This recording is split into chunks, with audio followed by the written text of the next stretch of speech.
This is Silvio Canto in Dallas, Texas. And before I say thank you, Bob, and thank you, Laura, for the introduction. So let's bring on our two friends, Jerry and Craig. How are you guys? We're just fine. Let's see. Doing great. Let's see. Let me say hello to Jerry first. Hello, Jerry. Hello there. You're reaching me in New York City.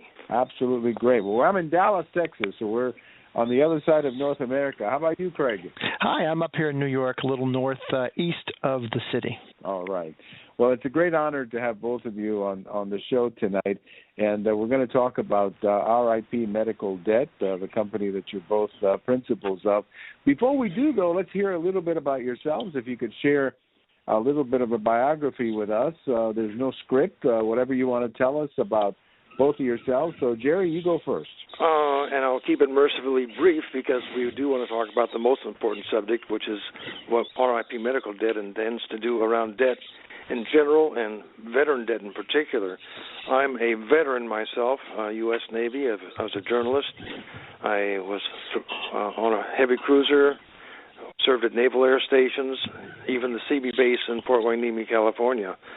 So I have great fond memories of being in the military, and as a veteran, it wasn't until recently that the problem of veteran medical debt even came into my consciousness. And it's partly due to the fact that when Craig and I put RIP Medical Debt together as applying for a 501c3 status as a nonprofit, we intended to do that as two former bill collectors. And Craig, I'd like to have you go into that story and tell about yourself. Sure. Right, Craig, go ahead. I was in a family business for many years, and after I left, was looking. I started an exchange, like an eBay for distressed debt, because I was in that business for a long time. And after a couple of years of trying that during the dot-com bubble, we went out of business finally after 2 years.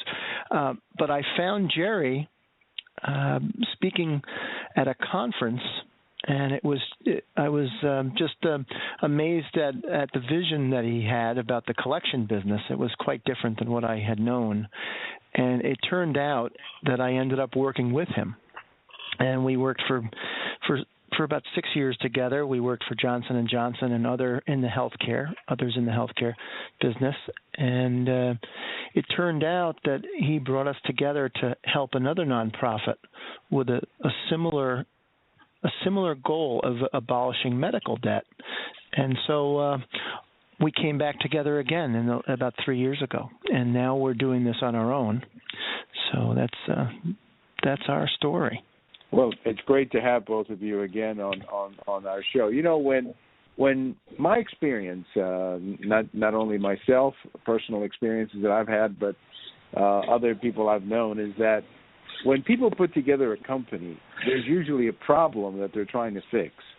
And I'd like you to go into a little bit more information about this medical debt problem for veterans, because I have to tell you the truth. When I was looking at your website and when Bob Parks made the introduction, I had no idea that this problem existed, certainly not to the length that I see it does, because I was always under the impression that if you were in the service and you had any medical problems, that was covered by veterans programs and so on. So either one of you, tell me, what is the problem and how does it impact veterans? So let's start right there. What is the problem? Let's go with Jerry first. Let me address that.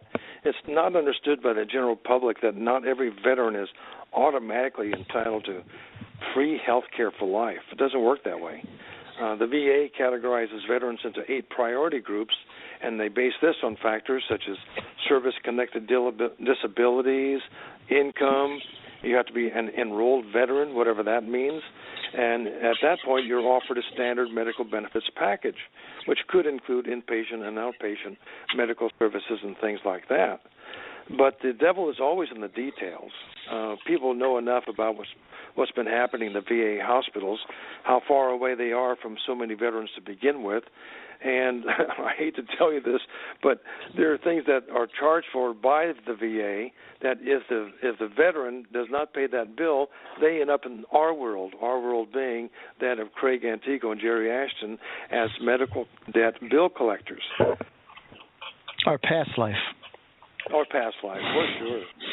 Well, it turns out that there are over 1 million visits each month from veterans outside of the VA to other hospitals, and that's one of the biggest problems that we have now, is that the VA cannot, even though it's been bumped up and tremendous strides have been made in Congress to appropriate more funds to the veterans and the VA, it hasn't been able to meet the needs of the veterans. So they go outside the VA to get their help at 1 million clip a month, 1 million of them a month. So it's adding up not only in the VA, it's adding up to other hospitals and other mental health institutions, and a lot of times they're not even, these facilities aren't able to meet the needs of the veterans with the traumatic brain injuries and the PTSD and the other things that the comorbidity that comes with it too, because they've got other injuries. And you got to remember too is that these veterans are on an insurance policy similar to what we would have. You know, they're called TRICARE. So they have the same copay, co-insurance, and deductible problems that we all do. I mean, we would tell you about the people out there that are having problems with medical debt that are non-military, and it would blow your mind. Over $100 billion of medical debt gets placed for collection every year. Right. So and there's going to be, that's just. There's going to be. I was going to say there's going to be a lot more, because some of the deductibles for Obamacare are horrific. I mean, $12,000, $15,000. I mean, not deductible, but the copay is, and well, deductible too, but certainly the copay. Yeah. Well, the copay is ahead. when you walk into a doctor's office, could be anywhere from $15 to much more than that. That's what you pay for the privilege of showing your insurance card. Let me explain. Yeah, let me just quickly. Yeah, I misspoke. I didn't mean copay. You're exactly right. I want to get my language straight. The copay is, you're right. When you walk in, you pay $15, $20, whatever it is. Then you have your deductible, and then you have the co-insurance, which is about, when you pay 80% or 20%, whatever that is. Right. It's those amounts that can really add up. That 20% can really add up for a lot of people. And I suppose certainly. A lot of them are people who end up working with your companies or other bill collection companies. But I have a simple question about veterans, because it occurred to me as I was studying for the program. If you're a veteran, and let's say you come back from Afghanistan, Iraq, whatever it may be, and you have an injury and you try to get a job in the private sector and you apply for insurance in their plan, there may be some pre-existing conditions that are not taken by many private plans who don't obviously usually cater to military veterans. Is that true? Well, actually, one of the nice things, there's always a plus and minus to everything. One of the good things about Obamacare was that it got rid of pre-existing conditions. That meant anybody, veteran or not, who walks in with a previous condition is not going to be denied that insurance.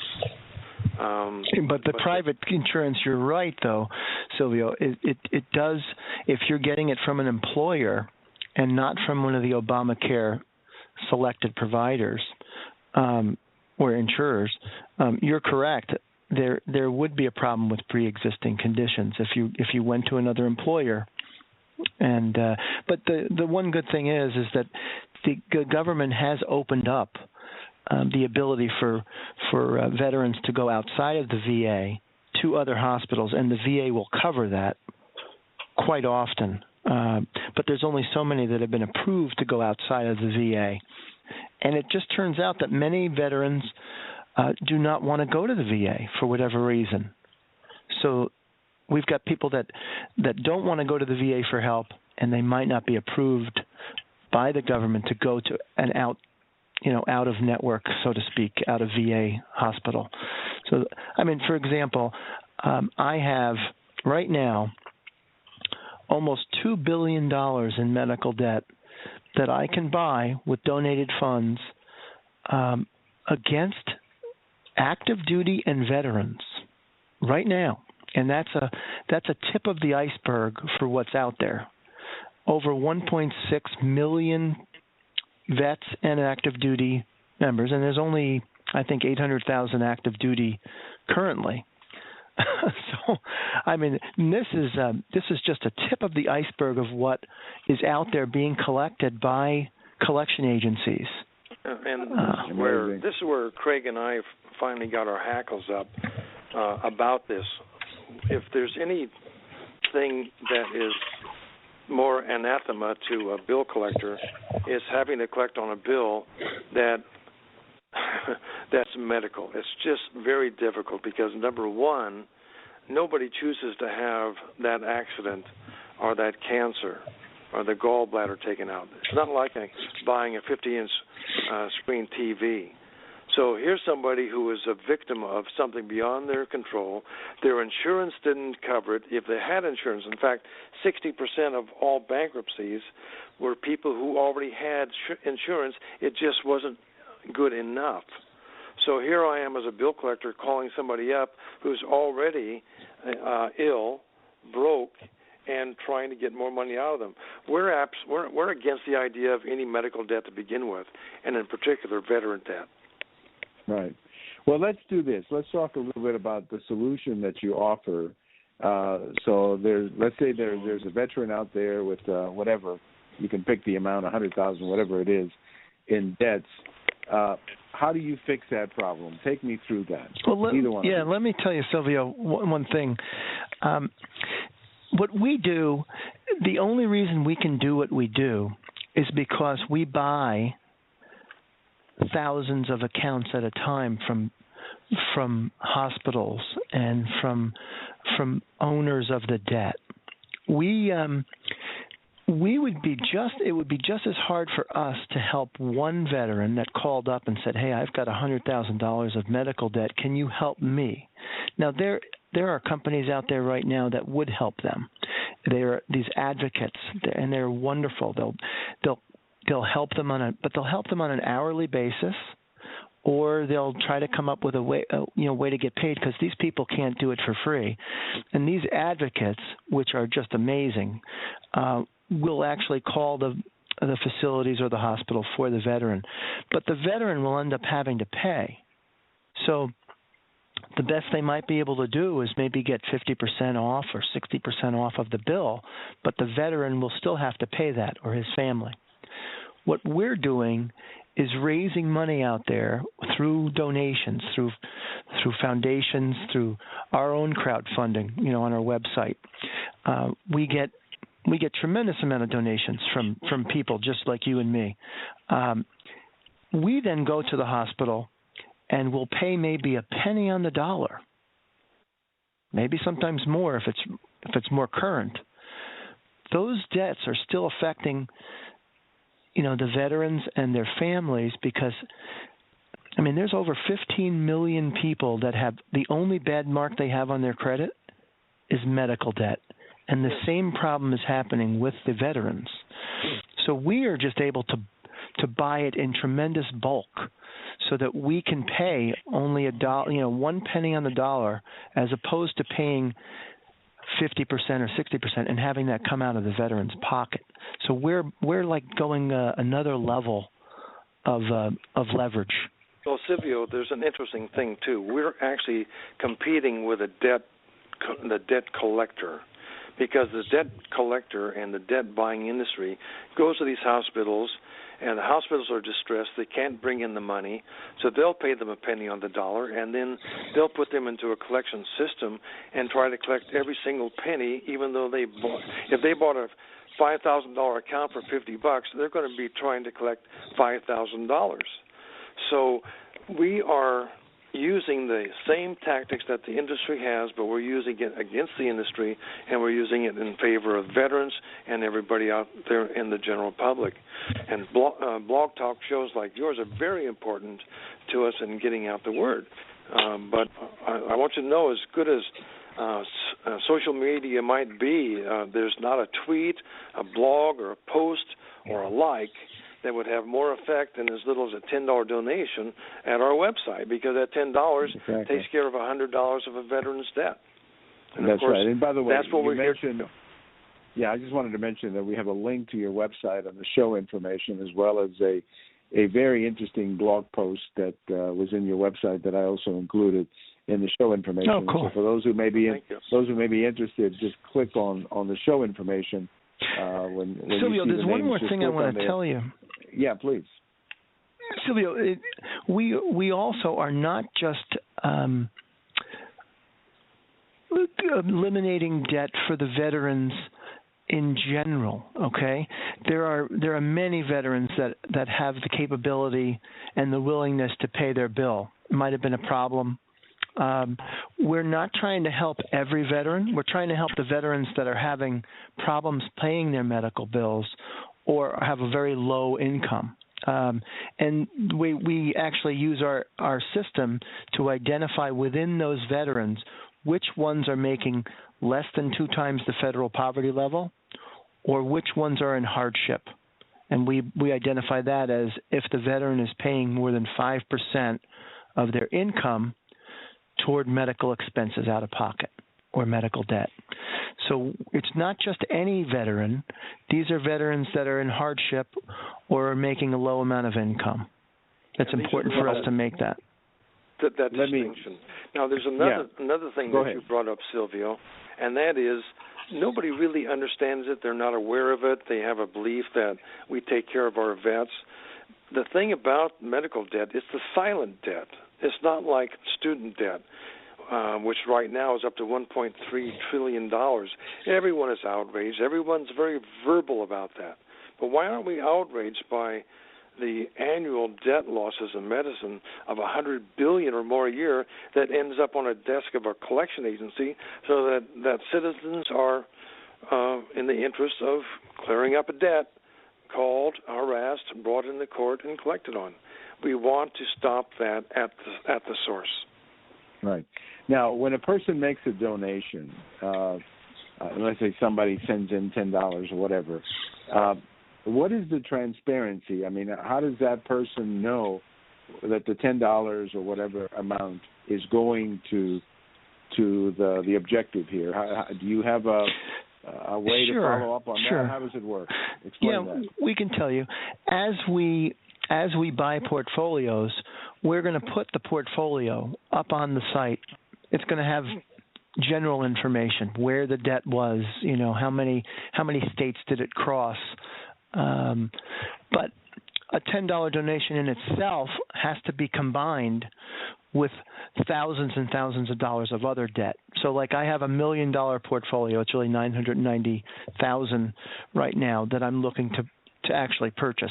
And to buy that portfolio, we need $12,700. So we're going to need a lot of those $10 before we can actually make the transaction. And there's another specific thing that we have on the website, and that is, as a donor, if you want to be specific that it goes to veteran debt only and not to the general fund to help, help anybody who needs the help, they can click on the veteran site, and we assure them that every dollar there is going to go only for the veterans. Right. And when you go to your website, there is I think it's called a page, where you see a detail of exactly what you were just talking about. Guys, is there anything else that you want to say? I know we're kind of going fast through our time here. I want to make sure we cover. Jerry, we don't leave anything I wanted out. to tell about Jerry. Jerry is Jerry and one of our board of directors have just written a book. So it actually goes through not just about veterans, but about the debtors, the bill collectors, and the system itself, the medical practitioners, and how they're dealing with this debt. Because there's 3 sides to it. There's the doctors, there's the bill collectors, and then there's the patient. And Jerry and Robert Goff have put together a book that actually outlines the issues. And you can go on our website and see it, or you can go on the book website. Why don't you tell a little bit about that, Jerry? Because that's showing the problem in a nutshell. Yeah, Sylvia, what's great about your show is being able to get out the word on things like this, and I thank you so much for it. I want to thank Bob and, of course, Laura Parks for making this possible. The book is for people who like to read about it, not just hear about it. The book, and you're going to love this title, Silvio, is called The Patient, the Doctor, and the Bill Collector, an Obamacare and Medical Debt Collection Survival Guide. Okay. All right, I like you're that going title. To buy a copy. Yeah, no, I like that title. I like that title. Yeah, no, what I like to do is I like to put a link to, I guess it's an Amazon. Is that how you sell it, or through your website? Yes, they can actually. They can go to our website, and we have a cover of the book up there. It's actually being published on February 1.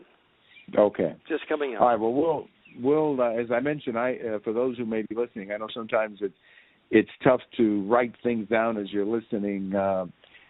Since we're not over the air, we don't have anybody driving listening to us, as would be the case on a regular radio station. But people may be at home or whatever listening on the internet, and we have a link to your website, and that's the reason I put the link to the website on there so that people can click and learn more about your organization. But I do want to thank you guys for joining us tonight and giving us information. I had no idea about this, and I thought I knew a lot of things, but I didn't know about this, and I want to thank both of you for trying to fix a problem. I mean, that's what it's all about, fixing problems, and I appreciate your efforts. That's it. And thank you, both of you. And anytime you want to come back on, just give me a call.